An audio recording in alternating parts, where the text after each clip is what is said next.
Bonjour, je m'appelle Sylvain. Aujourd'hui, je vais vous dire pourquoi vous échouez dans vos activités. En réalité, c'est à cause de la plus grande réussite de votre vie ou des activités que vous aviez laissées par le passé. Vous ne me comprenez pas encore. Votre échec de maintenant est causé, je suis sûr, à 99% par votre plus grande réussite par le passé. Je vous explique.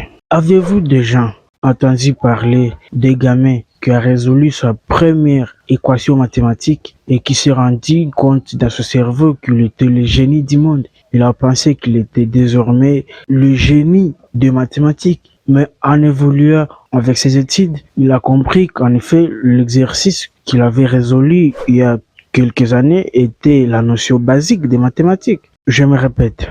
Avez-vous eu cette sensation d'être le génie du monde lorsque la première fois vous avez résolu votre première équation mathématique? Vous pensiez que vous étiez le génie du monde, que vous étiez capable de résoudre des équations complexes en mathématiques. Sauf qu'en évoluant avec les études, vous vous êtes rendu compte que en réalité, le premier exercice que vous aviez résolu en première année était tout simplement la notion basique. C'est le même résultat en affaires. C'est la même résolution que vous vous donnez lorsque vous vous lancez en affaires. Et sans vous mentir, je vais vous dire que vous souffrez malheureusement d'une maladie qu'on appelle le Dunning-Kruger effect.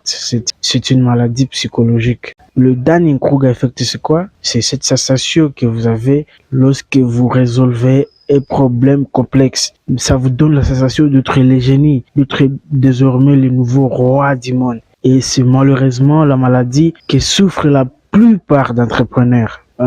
J'ai un ami qui est venu me voir il y a 2 semaines. Il m'a dit qu'il ne comprenait pas ce qui s'est passé dans sa vie. En fait, en 2020, lorsqu'il y avait encore la Covid-19, donc la maladie du coronavirus, j'espère que tout le monde qui me regarde maintenant se souvient encore de ce qu'a fait cette maladie à travers le monde.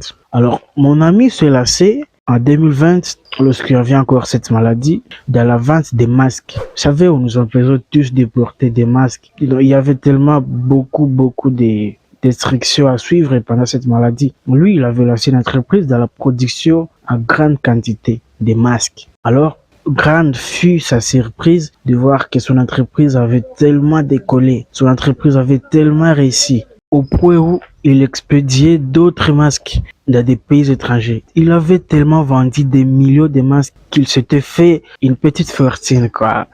Et puis, le problème, c'est quoi? C'est que quand il a réussi dans la vente des masques, il a pensé qu'il était le nouveau roi du business, qu'il pouvait réussir dans tous les domaines, ou qu'il pouvait se lasser dans toutes les activités qui existent au monde. Voilà son erreur. Après la Covid, il a pris son capital et plus les bénéfices qu'il a amassés. Il s'est lassé dans une nouvelle activité. Échec. Il n'a pas accepté l'échec. Il a ouvert une autre activité. Là encore, échec. Jusqu'à maintenant, presque toutes les activités qu'il a, c'est toujours échec, échec. En réalité, la première réussite lui a fait croire qu'il pouvait réussir dans tous les domaines ou qu'il pouvait se lancer dans n'importe quel business et que ça pouvait marcher. C'était ça l'erreur. Je lui ai dit qu'il souffrait malheureusement de cette maladie psychologique qu'on appelle le Dunning-Kruger effect. En finance ou dans l'accumulation de la richesse, il y a des lois. Et si vous ne respectez pas ces lois, vous irez d'échec en échec. Vous allez attendre les gens vous dire que vous devez diversifier vos revenus. Oui, je ne suis pas contre ça, c'est vrai. Mais la loi numéro 1 en affaires, c'est la protection du capital. Je répète, la loi numéro 1 en affaires, c'est savoir protéger le capital. Il y a beaucoup de gens qui perdent leurs capitaux en se disant qu'ils essaient de diversifier leurs activités. On ne se lasse pas dans une activité parce que ça a l'air rentable. On se lasse surtout parce que le capital est mis en sécurité. C'est même le problème que rencontrent la plupart des néo-entrepreneurs. Ils se lancent dans de nouvelles activités, ils entreprennent des projets à haut risque uniquement parce qu'ils ont eu un grand succès dans leurs premières activités. Et ils ont pensé qu'ils pouvaient tout faire. Ce n'est pas comme ça que ça marche. Avant de vous lancer dans une nouvelle affaire, vous devez vous assurer que votre capital est en sécurité et que même si dans la pire des situations, vous pourrez au moins récupérer la moitié de votre capital. Je ne sais pas qui a fait croire aux gens que bâtir un empire, que ça signifie posséder 10 pseudo-entreprises. Je ne sais pas. Aujourd'hui, je vais te dévoiler un secret. Tu as déjà ta plus grande activité, c'est-à-dire ton activité principale. Alors, si tu veux savoir si c'est le bon moment pour te lancer dans une nouvelle activité, alors supposons que tu veux lancer une nouvelle activité avec 5 millions de capitaux.